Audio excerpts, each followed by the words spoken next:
Right now, After class. and then, yeah, okay, that's different. Yeah, that's different. All right. Okay, 17, 18, we're on chapter 19. All right, We're on chapter 19 or 23? let me see, is that, Because we did the test till 18. oh, wait, it's We're on chapter 19 actually, not 23 because, wait. chapter, Yes, right, till 20. oh, wait, I lecture to chapter, what's, You lectured till chapter 23, oh, okay, 22. 22, I finished, okay, I'll start with chapter 23, all right. I start with chapter 23. Okay, start with chapter 23 and go as far as I can. Get to hopefully chapter 27. All right. All right. Okay, 23. Now, most of you might not remember it, but I mean, none. Pardon me. Most of you might not. My dad talked about the Depression a lot. Now, granted, the Depression occurred before I was born, but my dad lived through it. Now, my mother was a Southern girl from South Central Kentucky, a farm girl. They didn't know there was depression going on. To them, they were just no less poor than they otherwise would have been.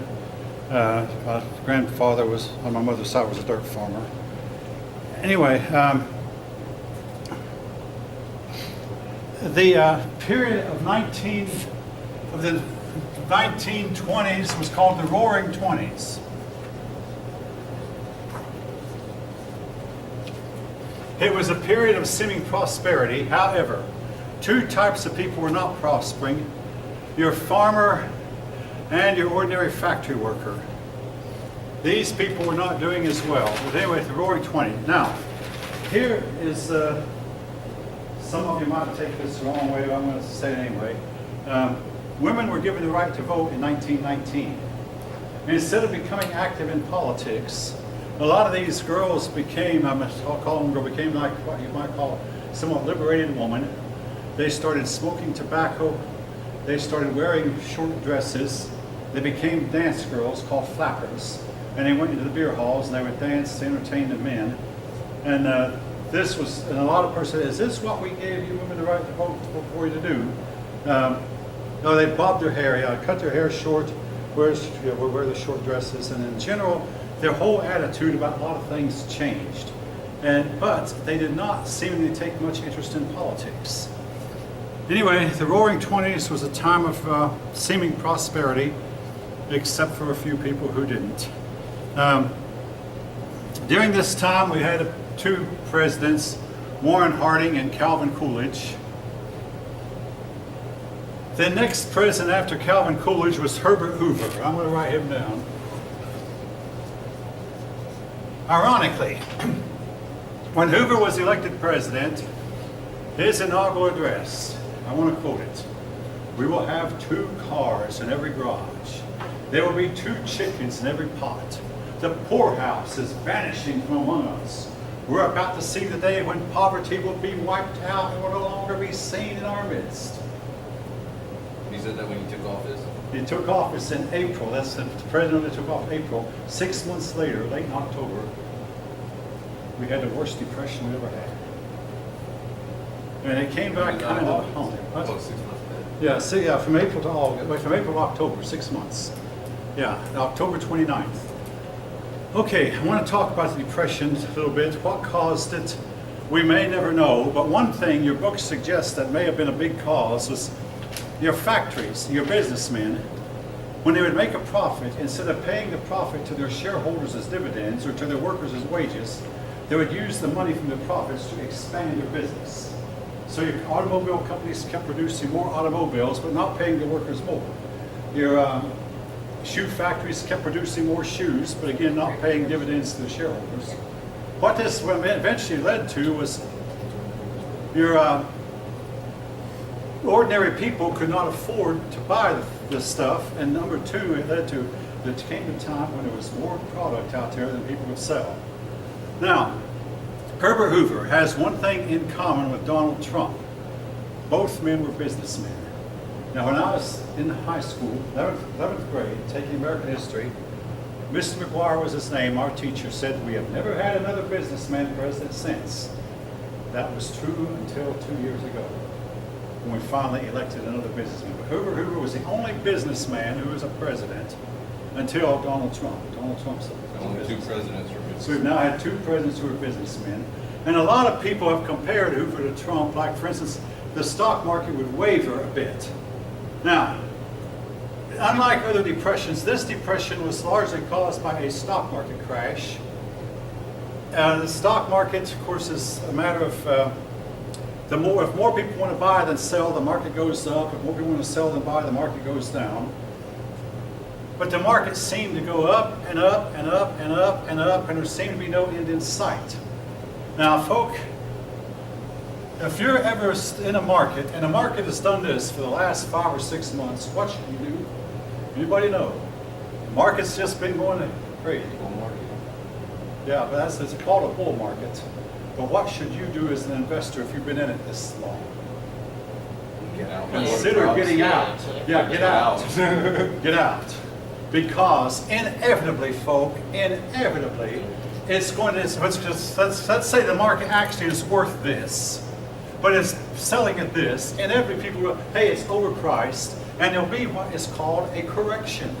Now, this is normal, this is natural, it's nothing to be panicked over, but it does happen. But of course, the one in 1929 was the worst case in history. Now, here's something that happened. I mean, in 1929, of course, you had people, factories producing more than they could sell. You had something else. I mean, like Joseph Kennedy, the father of John Kennedy, President Kennedy, went to they all got together in a secret meeting, and they all went to their brokers. In those days, you had to go through a broker to get, and they all sold their stock at the high price, knowing that by all of them selling their stock all at once, they would force the price down. Then when the price went way down, they quietly bought it back at the low. This is called shorting the market. Only they did it on purpose. I mean, any of you might decide, I think the market, I'm going to get out. And if everybody when the market goes down, I'll get back in. That's a normal, natural thing to do. You know, when the market's down here, folk, it's not time to buy. Now, I'll tell you this, most people, they'll get in when the market's here, and they'll get out when the market's down here. We act on emotion. But no, what you do is act on logic. You get in when the market's here, you get out when the market's here. Then when it goes back down again, you get back in again. Are you following my logic? Now again, it's a very painstaking business. If you don't want to fool with it, I don't blame you. I dabbled in it a few times. You can easily lose. No, 100%. 100%. It's very easy to lose. Yeah, you can easily lose doing this. But see, Joseph Kennedy and his wealthy buddies shorted the market one day, October 28th. When he woke up the next morning, he had the market, but the market went down farther than anticipated. A lot of them quietly watched. Now, some of the stock was worth not even, they put down 1 cent as the worth, but actually it wouldn't even bring that much. But they had to put down something, so they put down 1 cent per share. A lot of it actually went that low. Some people found tall buildings and jumped off. This actually happened. People found their whole life savings. See, the worst part was a lot of folk had, and don't you ever do this, a lot of folk had borrowed money to buy stock. You only invest money in a stock that you can afford to lose. It's the best way to gain, particularly right now when the interest rates on your loan, like my savings through this college, my interest rate is 0.4% a year. You know, if I had $10,000, I'd make $40 a year interest. Nothing. Interest rates are that low. So the stock market is still popular, and people still invest, but you can lose. Anyway, this big crash of 1929. Now, in the crash of 1929, Herbert Hoover played a role in it because when the market started to go down, he called all the big business tycoons to Washington and told them, now, hey, keep your men working.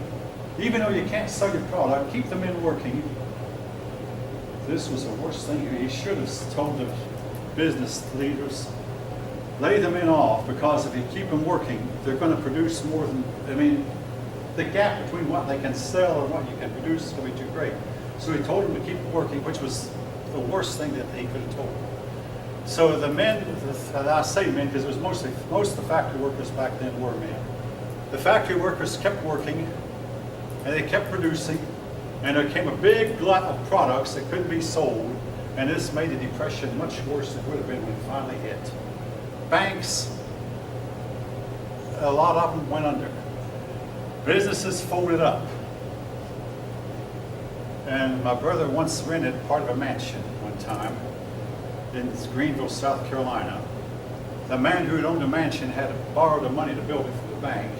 When his business failed, he was in the cotton business in South Carolina. When the business failed, he went bankrupt, he committed suicide.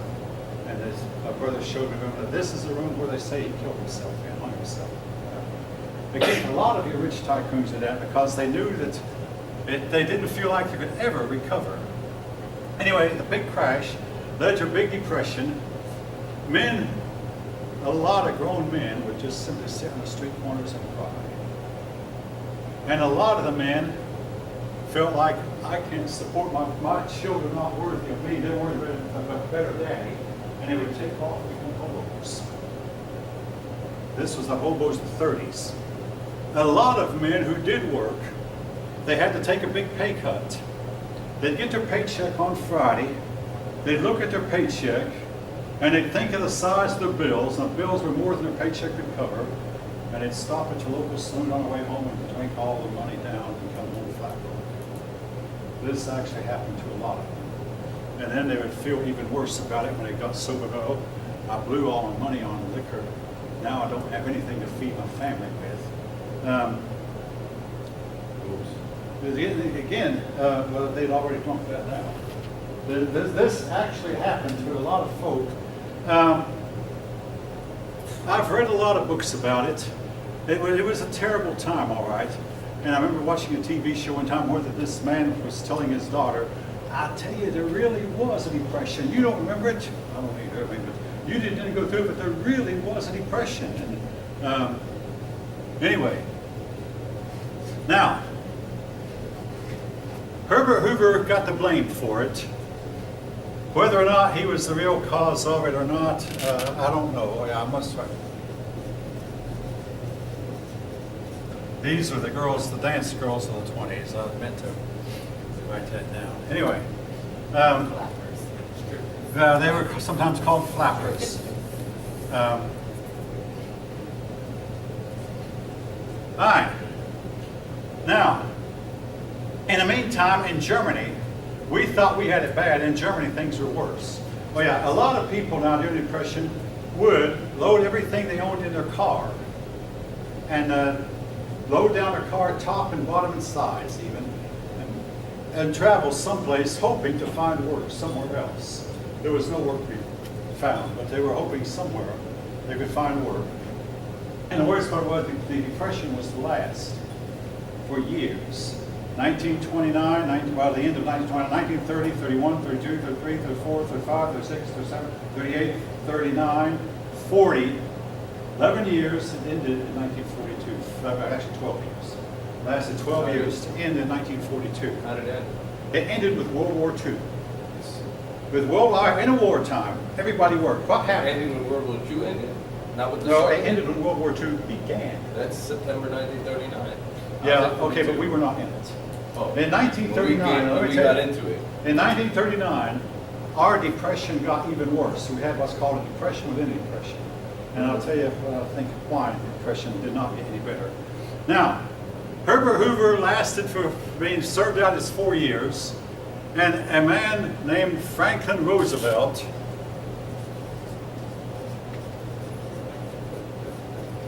he was elected president. He was a cousin to Theodore Roosevelt, but he was elected because people thought he could get him out of it. Well, Roosevelt was elected in 1932, and he had no plan of action. It's just somehow he hoped that by the time he got in office, the Depression would be over. Now, also, he was elected in November. During the months of November, December, January, February, March, 5 months, he could do nothing except he could appoint people. He could appoint an officer here and an officer there. And that's what the president-elect does. All he can do is appoint people. But he was the one who got it changed that from now on the presidents take office in January. So there won't be a big, big gap between the time he's elected and the time he could take office. So he got just do it the next day. Okay, because when the Constitution was founded, we did not have instant communication. I'm saying today. Like Okay, today we have instantly. Yeah, we do. Across the Okay. world. Anyway, hey, it takes 2/3 of both houses and 3/4 of the states to change it. That's the reason. But he got this part. But even then, see, even this time, it took the Congress a while to assemble because they did have airplanes, but they were not as fast. And most of the congressmen had to get to Washington by car or by train. But now today, all right, you're right. Now today, but again, it would take 2/3 of. I mean, it has spelled in the Constitution, 2/3 of the House, 2/3 of the Senate, 3/4 of the states, and that takes years. But they also want to give the president-elect time to appoint, and your lame duck congressmen want to have time to finish up their business. So basically, nobody in Congress wants it. I mean, you know, you just have to understand. But Roosevelt did get that changed once in office. Anyway, Roosevelt got up a program called the New Deal, with which to combat the Depression. Now, if you actually read accounts of it, folks, I get the impression that Franklin Roosevelt did not want the Depression to end. Why? Because the Depression gave him more power. It's just like the people felt like he cared. And that's what mattered. And also, well, a lot of history books you read will say that economic recovery was well under the way in the last year of Hoover's term in his 4th year of office. That economic recovery was well underway, and then Roosevelt got elected. And the country got to be afraid that we're about to go into communistic type experiments, and Roosevelt was a communist. And he was accused of that, and his wife also was accused of that. And that the panic ensued. Banks were about to close down. In fact, Roosevelt, to keep the banks from going under, ordered a bank holiday. He said all banks in this country must close. He ordered it, and the banks did, to keep people from running on a bank. Because if everybody would run on the banks at once, there would have, things would have broken down. Now, it's part of Roosevelt's New Deal. I'm not going to go through all of it. One of it is the Social Security Act, and that's still in force. Now, here's the thing about Social Security, folks. You can start collecting it at 62. They're now making the retirement age up. It used to be 65. But the problem is, in those days when the Social Security Act was passed, only a few people lived to be 65. That way the government could collect all this money and never have to pay it. But today, we have more and more people of us living to be past 65. So the Social Security system is going to make it. I'm old enough and everyone's old enough to get it. We're paying into it and it won't be around anymore. So my question is when are they going to stop making us pay into it? Because it's not going to be there when we get it, when we get old enough to get it. Nobody knows the answer to that. I mean, that's a good question. What they're trying to do is if you're hiring a big factory anymore, they're trying to get you to save your money through your 401k program. And the difference between Social Security and 401k, your Social Security, you can't pass it on to your heirs. You can't but 401k money can be passed on to your children. That's the difference. All right, you follow the highway robbery, what it is. But anyway, so the Social Security is where the government would take your money, knowing you were not likely to live to 65. But the few people who did live that long, they'd pay your benefits until the day you died. And of course, if you died before your spouse, they'd pay your spouse also. Again, because in those days, most women stayed at home and most women did not work. So, and that law was still in the books, by the way. So they still pay in other words, if I were to die, my wife would still collect my Social Security until the day she died. So my children would not. I'm gonna find me a man that's 65 now. Well, if you know. All right, and I thought you all thought known that law was in the books. No, I knew it was in the books, but I think it's the High time government it's thieving changed. from us because they know good and well that by the time, 50 years from now, you think they're going to still have money? No, I don't think so. I don't either. So they're literally taking money out of my pocket that I can use now. Okay, yeah, well, I mean, again, I'm just stating a fact, it's there. But the idea, I mean, here's what happens, same way with the compromise, the Missouri Compromise. You make the agreement thinking this will last forever, and before you know it, conditions have changed. It was like I told you about coaching women's softball. Promise the player one thing, and then conditions changed so much that I just couldn't. happened to me more than once. But basically, conditions change. And nobody could have predicted that we'd stop having babies, so we were stopping having babies. And that's has a lot to do with it. Anyway, Social Security, also there was the WPA. Now you don't see this anymore. The WPA was where that the government would hire a person for maybe 30 days. So you might get a WPA job, a government job. They would work for 30 days and then lay you off. And WPA built a whole lot of bridges. Now when I was a kid, you've been driving through the country, you see a whole lot of bridges with WPA on them. But since then, they've all been demolished because they've well, a lot of these bridges are one-laners, one-lane bridges. And you might say, why build a one-lane? Because cars were so scarce that the chances of you meeting another car when you try to cross the bridge are smaller. Now, you expect to stop. When you saw a sign that said one-lane bridge, you had to stop your car and look. If there was no other car coming at you, you'd proceed. But there weren't that many cars on the road. Today, I don't know if any of you ever see a one-lane bridge or not. There aren't many out there. Again, there are a lot more cars. But the WPA made a lot of bridges, built a lot of roads, built a lot of parks, government office buildings. But again, it did not end the Depression. And I think that part of the problem was that Roosevelt really wanted to keep it going. Now, the World War I veterans had been promised when you turn 65, we'll give you a pension. Well, the World War I veterans began to march on Washington, give us our pension now, even though none of them were yet 65. This was done under Herbert Hoover. Herbert Hoover got the Marines out to tell them, leave the property, go home. And when Roosevelt heard that, he said, I've been elected. When Roosevelt got elected, they came back to him. He went out, he talked to him, his wife even gave him Kool-Aid, his wife gave him cookies, and he would talk to him, but guess what? He didn't give him a dime.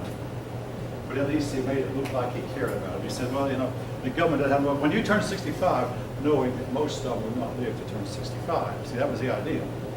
So, but anyway, these, by the way, I will say this now, and when those men who served in World War I turned 65, and went on with my grandfather, when they turned 65, they did get their pension. But they didn't get it until after World War II was over. But some of them felt like, that, hey, we should have it now. Didn't get it. But, you know, the difference was Roosevelt acted like he cared. Hoover didn't.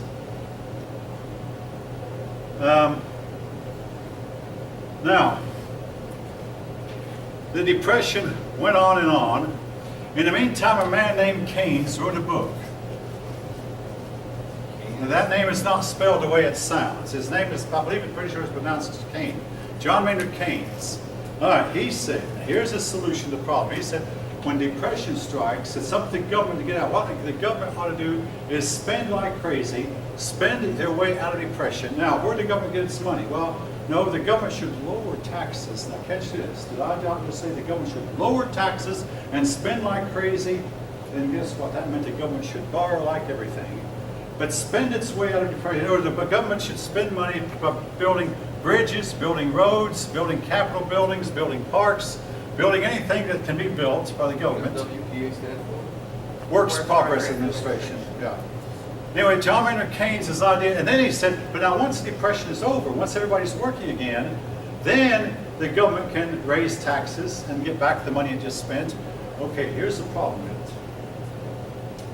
We started living this way in the early 1930s.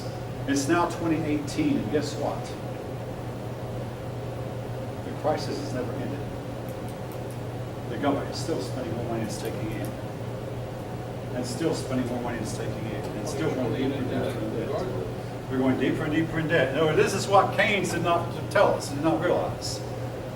But anyway, Keynes believed that the government could spend its way out of depression. There came a Catholic priest named Father Charles Conklin.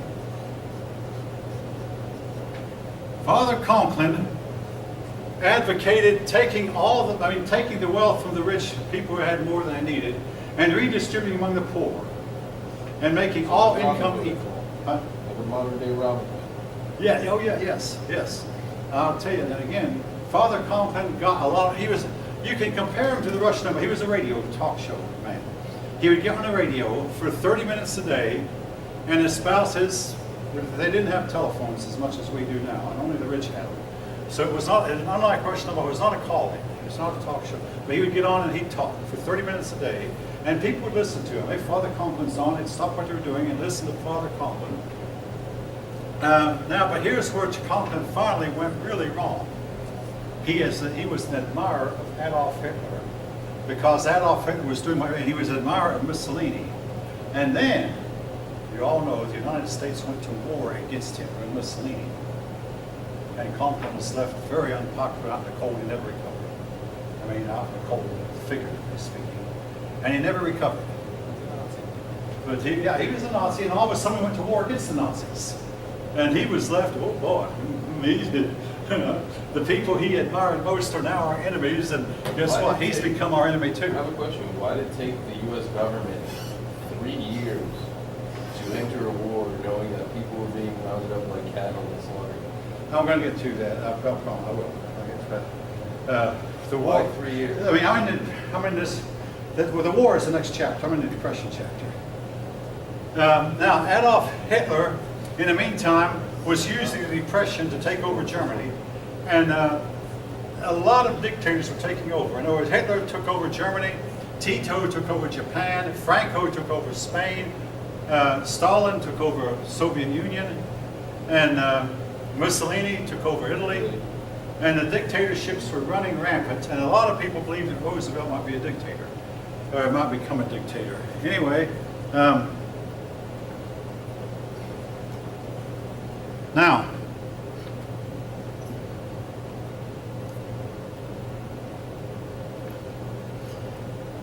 anyway, the New Deal experiment did not end the Depression.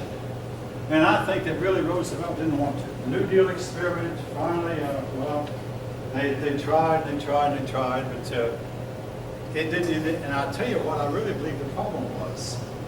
The problem was that people expected the government to do it for them, and the government wasn't willing to spend enough money to get them out of it until the war broke out. Then they did. But the government wasn't willing to spend the money, so the Depression did not end. Now, we had another depression early in 1920. Someone wrote a book called The Forgotten Depression. When we had the Depression in 1920, President Woodrow Wilson was suffering from a debilitating stroke and didn't even know where he was, and his wife was more or less taking over. With no president, within 3 or 4 months, the country was out of it, because everybody just got to work picking themselves on bootstraps. The people got themselves out of it. When the government takes a hand, everybody, all right, the government's going to soon solve it, so let's just sit back and let the government. Some of you were saying that the teacher had left, and people expect handouts today.